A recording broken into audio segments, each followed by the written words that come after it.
This is Jeff Spittler, February 27, 2000, A Tale of Two Kingdoms, Part 15, King or Queen.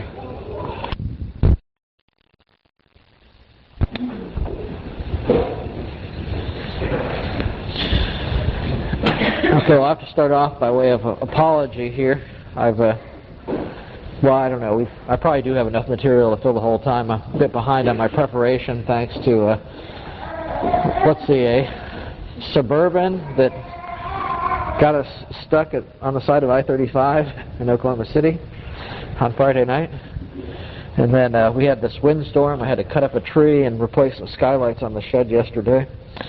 And so anyways, I'm running just a bit behind. But okay, so this is lesson 15. It means that this notebook the notes are just about full, and I've run out of page dividers, so I have to start another one. We're going to, tentatively entitled this King or Queen, ? We left off last week with Moray, the Earl of Moray, having been assassinated by one of the Hamilton clan. And as we'll see shortly, this led to a great deal of instability and indeed civil war in Scotland for a period of 3 years. And it was divided, the civil war was along the lines of the men who called themselves the King's Party and the Queen's Party. But before we go into that, I thought we might reflect a little bit on the life of Moray. Maurice Lee, who's Moray's biographer, as far as I know his only biographer, quoted the historian P. Hume Brown, and is saying, of the two men, referring to Moray and Knox, it was Moray who indubitably did the most to ensure the success of the Scottish Reformation. And Lee concurs with that opinion. And my point in this isn't to say whether Knox did more or Moray did more, but rather just to kind of reflect on what Moray did. And I'd like to quote a couple paragraphs from the sort of conclusion to Lee's book on Moray. So I think there's a couple interesting things that come out of this.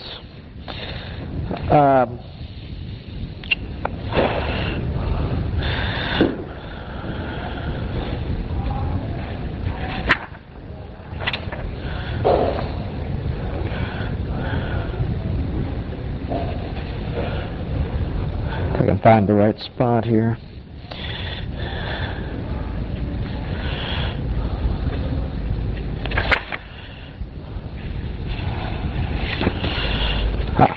I wrote the page numbers down wrong, so no wonder I couldn't find it.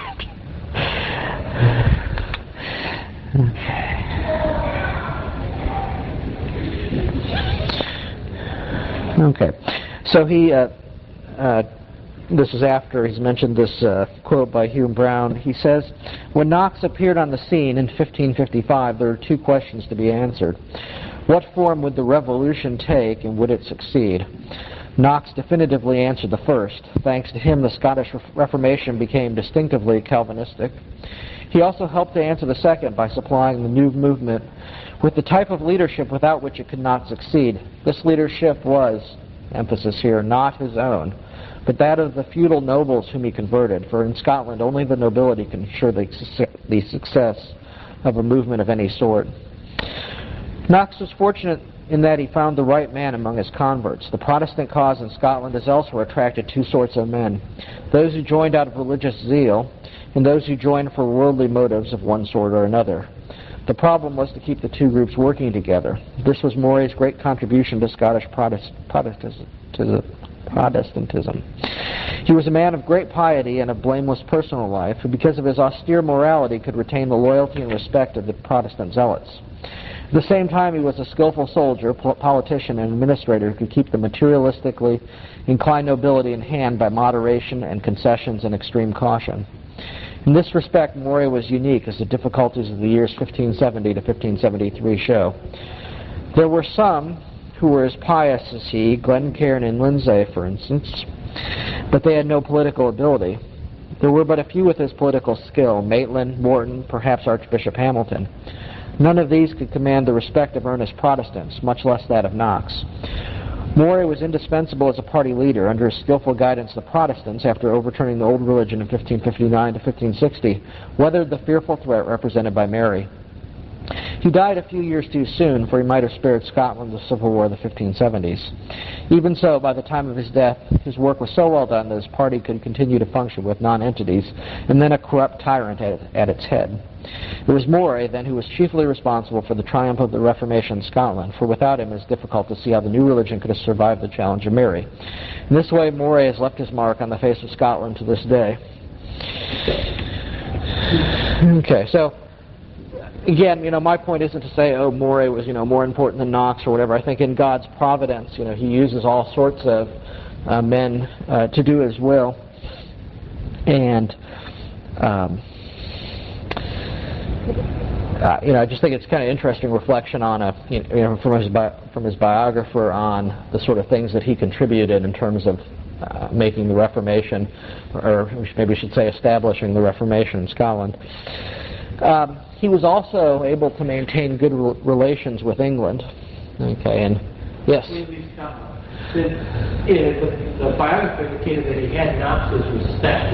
Is that really true? Or, as far as you can tell? Yes. As we mentioned, at one time, Knox and Moray were estranged. And basically because Moray was making the kind of political concessions that which Knox did not approve of the things that some of the things Moray was doing.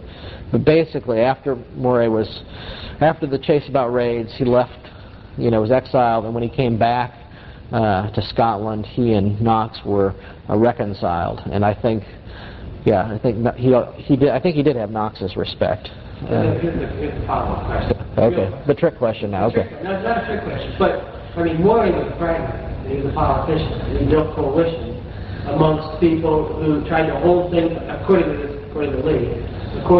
He tried to build coalitions between people who could be going sort of in the same direction on a superficial level, but didn't necessarily agree on doctrinal things. And presumably that was what Knox found so distasteful, and what caused him to be estranged to him in the first place. The fact that he was a compromiser. Is that a fair statement or not? I think he compromised where Knox would not have compromised. To some degree, Knox, of course, was also a politician, not in the same sense that Moray was. Knox was also a pragmatist to some degree. I don't mean he was, just, compromised anywhere he deemed expedient, but Knox also worked with a coalition of men, some of whom were almost certainly not regenerate, and probably obviously so. I wonder if Knox saw his latest ministry. Okay. Is his tone changing? Well, Knox is, I think this may not be his most recent biographer, but this is probably the most recent sort of scholarly biography by Jasper Ridley. And if you read it, you'll find that in many respects he just disdains Knox, but he thinks Knox became more cynical over the years. So he constantly points this out when Knox at one point reprimanded Protestant lords for doing certain things early on, and then later on he didn't say anything when they would do certain things. It's said, this is right before Knox died, that the Earl of Morton went to visit him, and nobody knew what they talked about until Morton was being executed. He said that Knox had asked him whether or not he had anything to do with the murder of Darnley.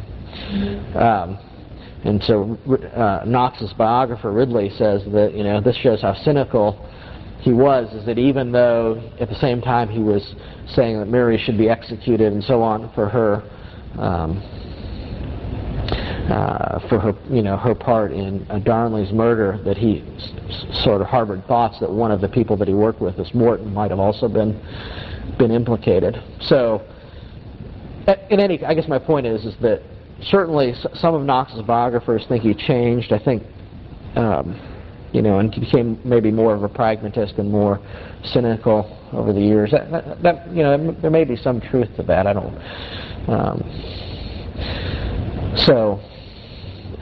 Certainly also, of course, I think as Knox got older and he was somewhat ill, probably the sort of things he could expend energy on, or the sort of scope that he could expend energy on, was probably reduced. So, but Knox, again, he did preach Moray's funeral sermon. Apparently, it was I think they were. I think they respected each other at the end. That's, I'd say, even though they had their differences, and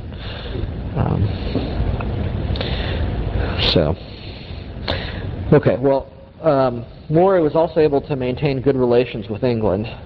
Right, even though Elizabeth was often indecisive, she was inconsistent, she vacillated on issues related to Scotland.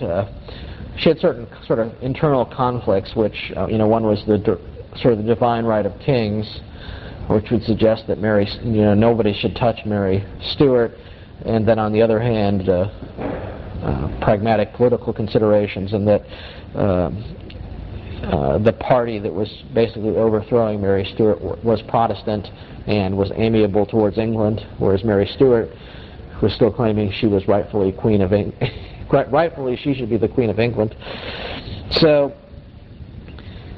Lee also points out at the end, again, this is partly speculative since we don't know what would have happened, but that if England had faced a hostile northern neighbor ruled by a Catholic queen, one who viewed herself and was viewed by English Catholics as the rightful ruler of England, the person who should be sitting on the throne, that the outcome of the Reformation on the continent might have been considerably different, because Elizabeth aided some of the Protestants in the Netherlands and some other places on the continent.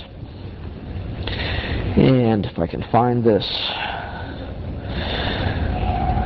the elimination of the possibility of a return to Catholicism in England, except through a foreign invasion, in its turn had profound effects on Europe as a whole.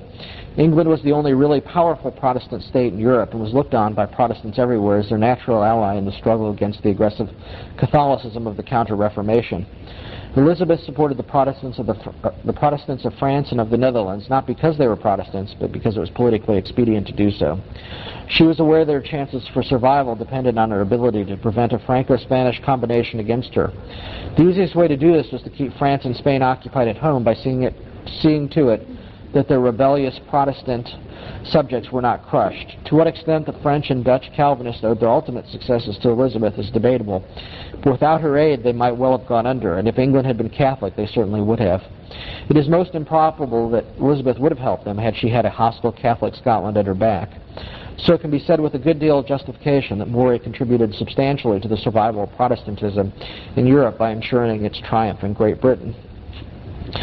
That of course, is it's a somewhat speculative account, but I think you can see how, if we give God all the glory that He deserves, that in His providence, His complex working of effects, working out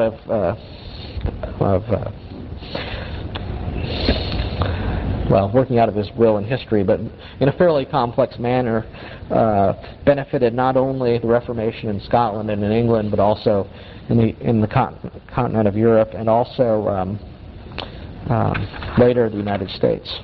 So, anyways, thought that was kind of interesting. So, okay.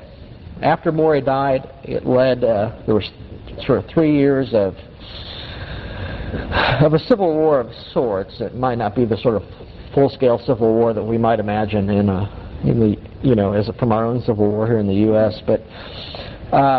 And this was not, as it might be imagined, to avenge his death, but rather it just left a vacuum in leadership. And because of that, there's some existing conflicts and tensions that in his lifetime he was able, through his combination of political acumen and also his soldiery, was able to sort of keep repressed. These things, they erupted into the level of war after Moray died. So if you recall, Mary is still in England at this point, somewhat in limbo. She hadn't been judged guilty of the murder of Darnley, but she was still imprisoned, in a nice prison, but still imprisoned. And basically this allowed the two sides in the Civil War to, they were sort of allied themselves, depending on who they supported, and they would call themselves either the King's Party or the Queen's Party. The King's Party more or less represented the continuation of Moray's policies. Were really led by the lords of the congregation, the Protestant lords. The Queen's Party was, of course, made up of supporters of Mary who hoped to return her to the throne. Now, they weren't necessarily all Catholics, and there was a fair amount of Scotland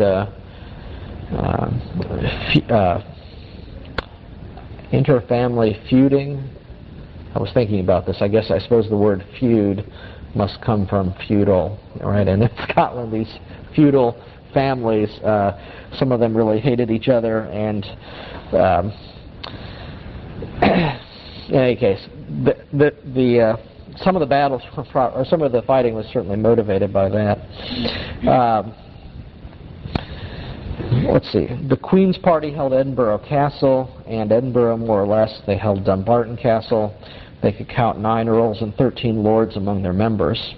And Maitland of Lethington, right, who had been the Queen's Secretary of State, he joined the Queen's Party. And in July of 1570, the Earl of Lennox, Darnley's father, was appointed regent by the King's Party. But that further exacerbated the feud between the King's Party and the Hamiltons, right? The Hamiltons had historically been had held the regency, right? The Earl of Arran was a Hamilton, and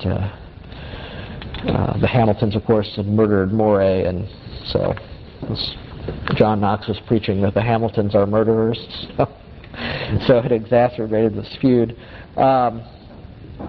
There were a number of battles, and let's see, in April 1571, Dumbarton Castle was taken by the King's Party. Let's see, Archbishop Hamilton was in it. He was a conspirator in the Moray murder, so they hanged him.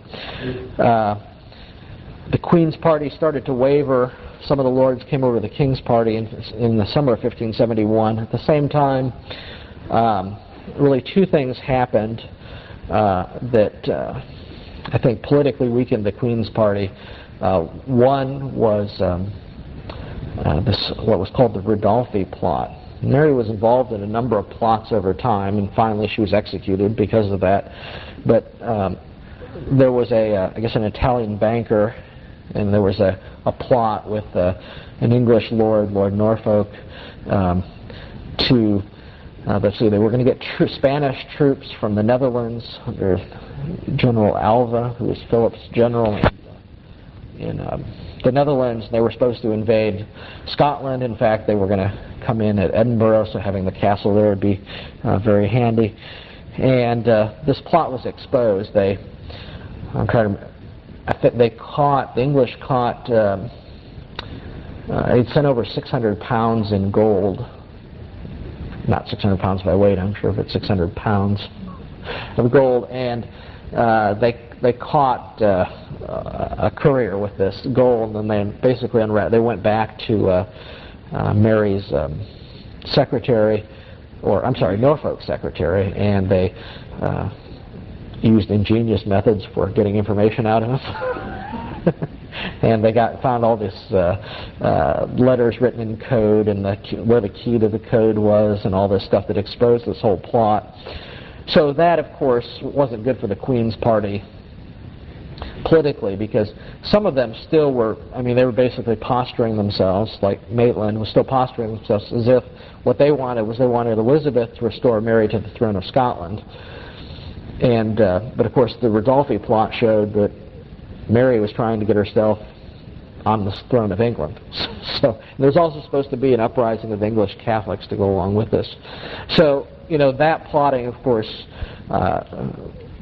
certainly weakened the Queen's Party when it was exposed. Also, George Buchanan in 1571 published his book, which is entitled, this is a translation from Latin, The detection of the doings of Mary, Queen of Scots, touching the murder of her husband and her conspiracy, adultery, and pretended marriage with the Earl of Bothwell. Okay, it was written in Latin, but it had a scholarly attention to detail and a poet's gift for vivid phrases. It created a sensation that was cumulatively horrifying. And that, of course, further weakened the King's party, or the Queen's party. And Otto Scott comments on this, and I think the thing that I want to get at comes in this section here about this writing of the book. In fact, the basic point is that the book, I mean, on one hand, it exposed the Queen, right? But on the other hand, it was also implicitly an attack on the divine right of kings. Here's a subject writing about, all the crimes that the sovereign's guilty of, and this is Otto Scott. He says, yet the great poet, okay, and Buchanan was a poet and a playwright and a man of letters. He says, yet the great poet's effort had a deeper significance than many of its critics and even its supporters did not at the time clearly understand. John Knox was famous through his own writings and books, but Knox was a theologian and a religious leader. His fame did not approach for a century or longer that of George Buchanan, who was a great literary idol of Europe. Until Buchanan became disillusioned with Mary Stuart, whose courtier he had been, he had always remained a man of high letters.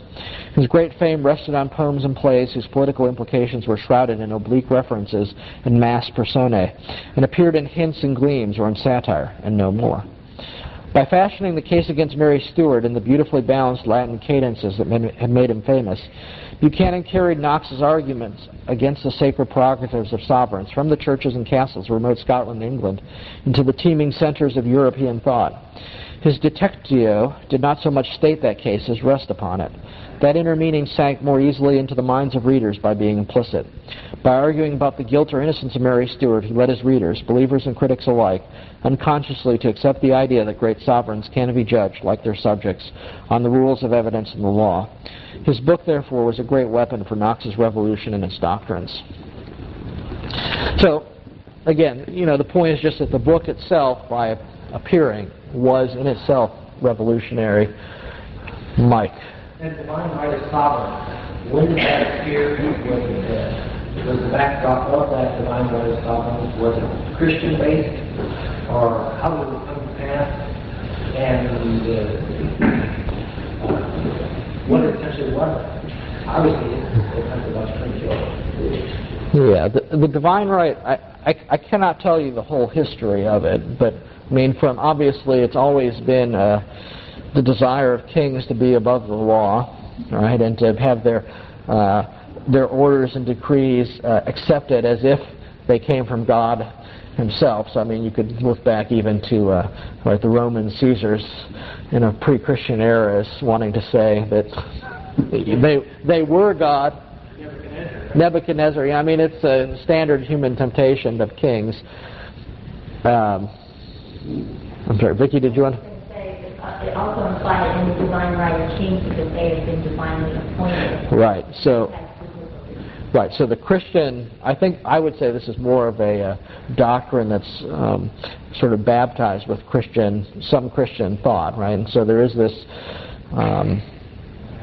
in the Paul speaks about the civil magistrate being appointed for the subject's good and so on. He's a minister to do good and so on. And so they took that and then tried to absolutize it, right? And say that that obviously the sovereign's appointed by God, right? And therefore the sovereign has this divine right. Okay, you had like a three-part question. I'm not sure if I've got two parts or. No, it was just. Okay. Is there a book that we're talking about here, or is it just an idea? I'm a little confused. On the divine right of kings. Like I said, you follow it. Okay, there was a book, right, that was written by George Buchanan called this Detection of the Doings. I'm asking if there's a book on the divine right of kings. Well, I'm sure there probably was, but no, we're not talking about a book on it. Right. We're just talking about the fact that the book, this this book, The Detection of, on Mary, implicitly had this idea that sovereigns were not above the law, and that it was basically a shot across the bow, if you will, at the doctrine of the divine right of kings. And later there would be books, of course, that in Scotland that would sort of maintain that, but at this point I guess it was implicit that the sovereigns were not above the law. So it was generally the Catholics that were defending the divine right of kings, right? Generally? I would say generally that's true, yes, and probably it's more what is more natural in sort of Catholic circles because the Pope would somehow put his blessing on the sovereign. But what you'll find is James VI, who claims to be a Protestant, will also defend the divine right of kings. So. Well, and he also resorted to Arminianism and yeah. other anti-Protestant doctrines to yes. sort of theologically back up that position and to make his appointments in the church. Right. Yeah. No. His claim to be a Protestant is, very tenuous, and we'll see that. I'm sure it'll only take us, about 15 lessons to get through his reign. So. But one thing that Father Scott pointed out was that early feudalism led to some advancements in Christianity, like and I just want to point to one thing: the right to trial by a jury of your peers. It wasn't like we have today, but it was. At least the lords were considered equal and able to try another lord. Okay. Yeah. But then as the Renaissance happened, those things lost some power. Yeah. Right. Okay. That's good. That's a good point. It's not just a case of exact progression in history. Where we're finally seeing this idea weaken, but in fact, the idea had not always been as strong as it was, at this after the Renaissance. So, but we're about to see this idea basically destroyed. But of course, even today, it's obviously a temptation, right? If we look at our commander-in-chief, he'd like to be above the law, wouldn't he? And apparently is above the law if our House of Representatives has any indication. So, okay, let's see.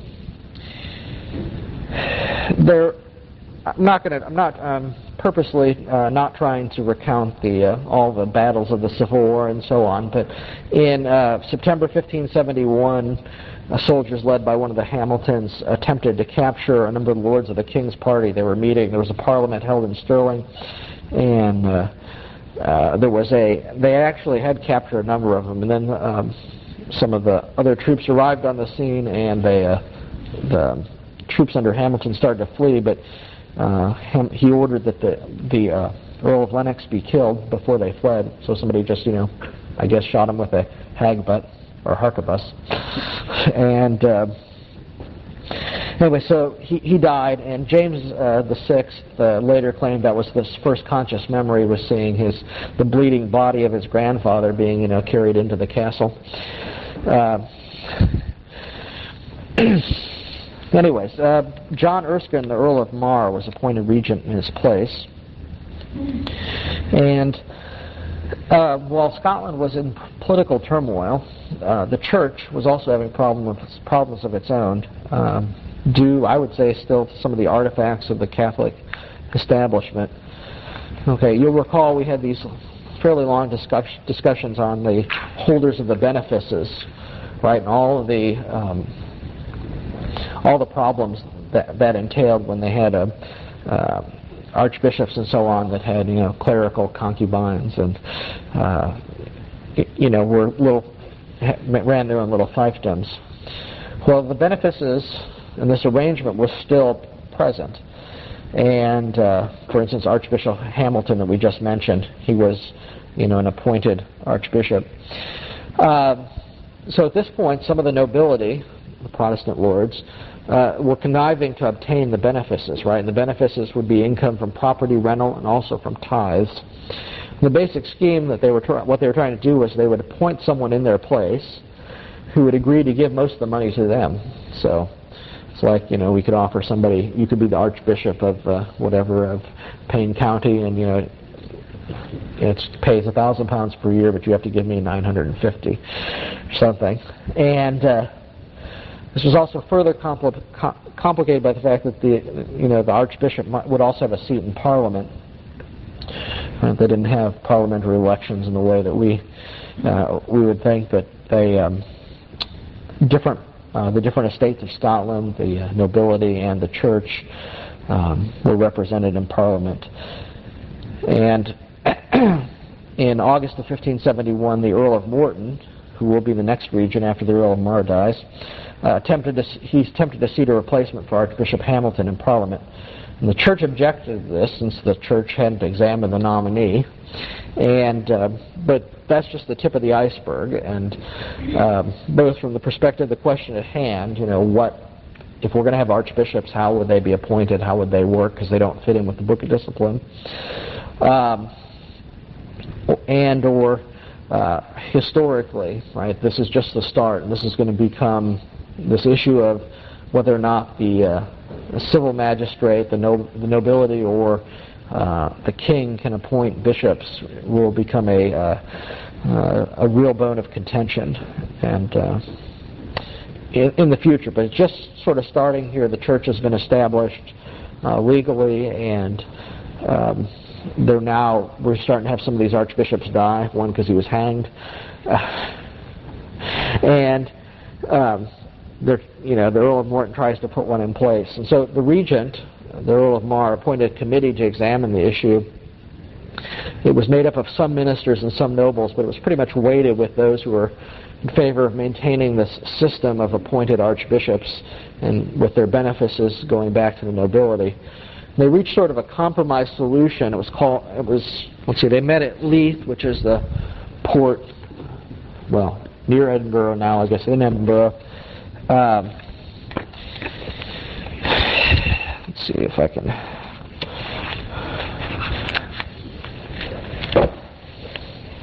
Okay, this is from James Hewison King, his History of the Covenanters. The first provision, the one that's of interest in this concordat, is that archbishops and bishops have charge of the former diocese, be chosen from qualified preachers, not less than 30 years of age, and endowed with the qualities specified in the epistles of Paul to Timothy and Titus. Exercise the functions of superintendents meantime, be subject to the assembly in spiritual matters, to the king and temporal, be consecrated, be elected and assisted by a chapter of pastors, and resume their benefices and their seats in Parliament. And so that's basically an attempt at a compromise between the two schemes. In this scheme, then there could be archbishops, but they would be they would be qualified as preachers, tested, have the qualifications of elders that Paul spelled out, and they would exercise the function of superintendents. Okay, but also in a section, the manner of creating a bishop, it provides which in other words the crown, have thought good to name and recommend him to you to be chosen to the said bishopric. In other words, the king would sort of suggest who be appointed to be bishop. And the bishop's oath is included, I confess to have and hold the said bishopric and possessions of the same under God, only of your majesty and crown royal. And for the said possessions I do my homage present to your majesty. Okay, so this is a form of fealty where the bishop became the king's man, and of course, under this scheme, then the clergy would become the bishop's men. Let's see, the oath also included, your majesty is the only lawful and supreme governor of this realm, as well in things temporal, as in the conservation and purgation of the religion. Okay, so this was what the committee's solution was. It was adopted by the assembly. It was adopted as an interim measure. John Erskine, not John Erskine, the Earl of Mar, but John Erskine, the Earl of Mar's cousin, was the moderator. He'd earlier written his cousin, bishops as such have no office and jurisdiction, for they enter not by the door, but by another way, and therefore are not pastors, as saith Christ, but thieves and robbers. But they received it basically, in their own words, that the said heads and articles agreed upon be only received as an interim, until farther and more perfect order be obtained at the hands of the King's Majesty's regent and nobility. So they accepted it as a interim measure. Knox himself wrote a letter which a little bit of it touched on it, but these bishops were called, and you have to accept my pronunciation. It's Tulchan. I've been trying to decide if it's Tulchan. I guess that's probably how it should be pronounced. Or for some reason I want to pronounce the CH as K, so it would be Tulchan. But Tulchan bishops, okay, and as explained by Calderwood, 15th or 17th century historian, a Tulchan is a calf's skin stuffed with straw to cause the cow to give milk. For the lords got the benefices, and presented such a man as would be content with the least commodity, and set the rest in fees, tax, pensions to them or theirs. In other words, the farmer would put this stuffed calf in front of the cow, and the cow would give the milk. The Lord would present this bishop in front of the church, and what was rightfully of the churches would then go to the bishop. So, did Knox ever get around to straightening that whole mess out? I mean, basically, it was just a wrong view of the time, right? I mean, they didn't have this concept of people supporting their pastor. Well, there were ties. Yeah, it was a view inherited, and no, Knox did not get around to straightening it out. We're now in the last year of Knox's life, so. It seems like that this is going to be a fatal chink in the whole system. We have all this money coming in, right. And so there's always a power grab going on. It is a fatal chink in the whole system, that's right. So, Knox, as I mentioned, he's in very feeble health at this point. He was in St. Andrews at the time because the Queen's party was holding Edinburgh, and he sent what you might call a last blast of the trumpet. It's not what he called it, but he sent this letter.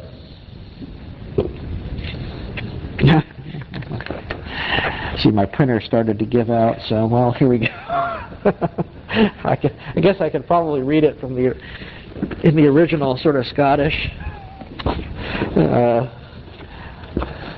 I'm not sure which is rougher, having a few English words missing or trying to read in Scottish. But albeit I have taken my leave not only of you, dear brethren, but also of the whole world and all worldly affairs.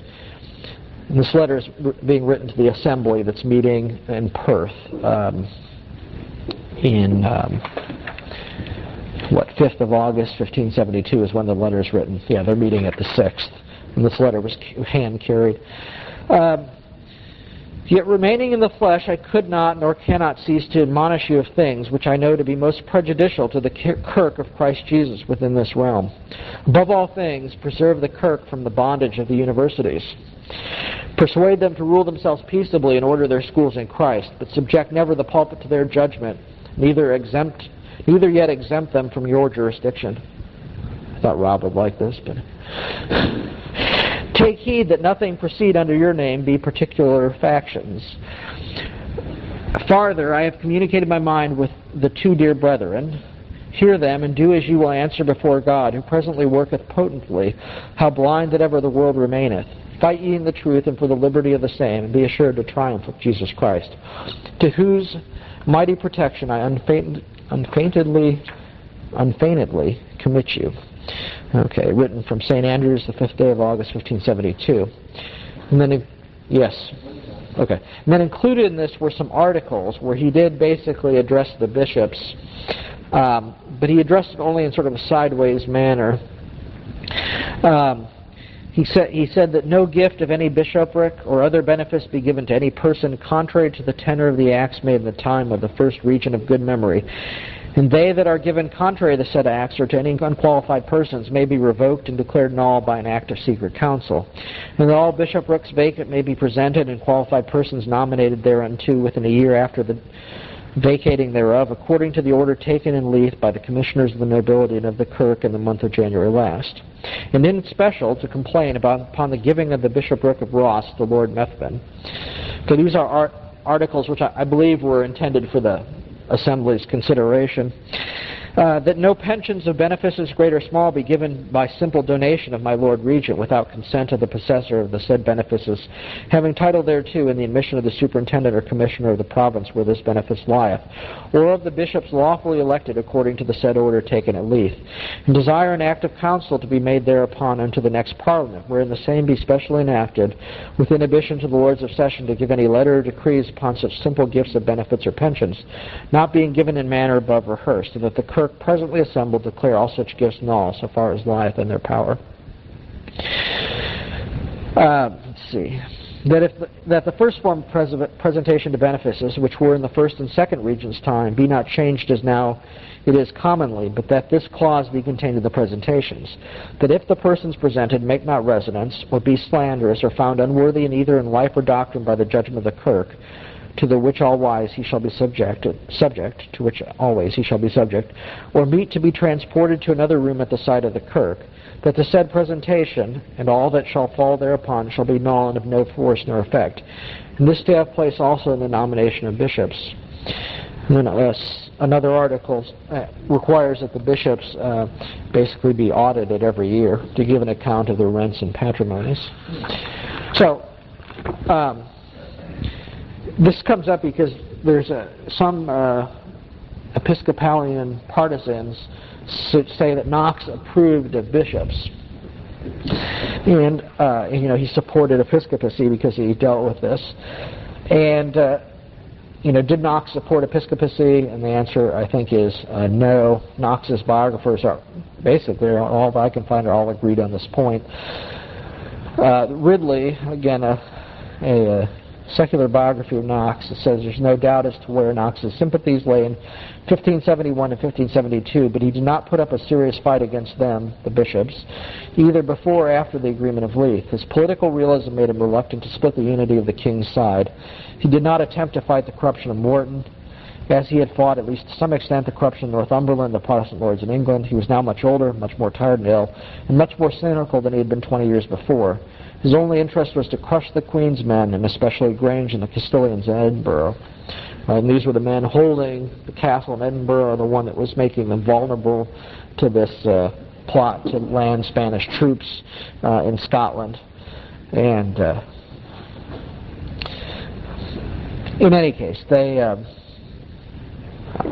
don't know if it's that important an issue, but there is some question about whether or not, why didn't Knox write against this. And Ridley at least gives, says basically he's old, tired, and there's a potentially very factious situation which he didn't want to open a split in. What were the specifics of his health? You did say that earlier, didn't you? Yeah, no, I didn't. I don't know what he's ill of. He's just very ill. Nobody really says. I mean, he was. Okay, there's this debate about how old he was. I said he was born in 1505. I guess later scholarship suggests that it was probably 1515 that he was born in due to some confusion about how old he was. But in any case, what if he was born in 1515, he was now 56, 57, something like that. So he was, for 16th century, he was pretty old. Mike? Why, if he was old and feeble, why does he take and put energy in this idea about the universities don't take your church-age universities? Well, it seems to me that why would he consider that going correct? Well, I think for the reason that we've discussed before, that universities can have there's possible for them if they're allowed to have sort of control over who's in the ministry, they can certainly have an adverse effect on Christianity. I think if you're asking why specifically did he write that at this point, that's a good question. I don't really know if there was an issue at hand.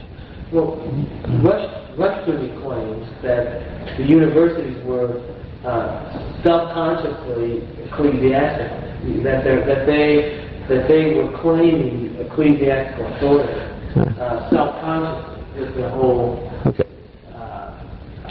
I don't know. I can give you an off-the-cuff reason that's probably right now that I think about it. He had just come from living at St. Andrews, just come from the university, and at the university, the college that he was preached at and so on was very sympathetic to the King's Party, but he'd actually been involved in some disputes where certain people in the church wanted to stay neutral and some supported the Queen's Party and various things. So that may be why at this time he'd just come from the university, and perhaps that's is on his mind, yeah.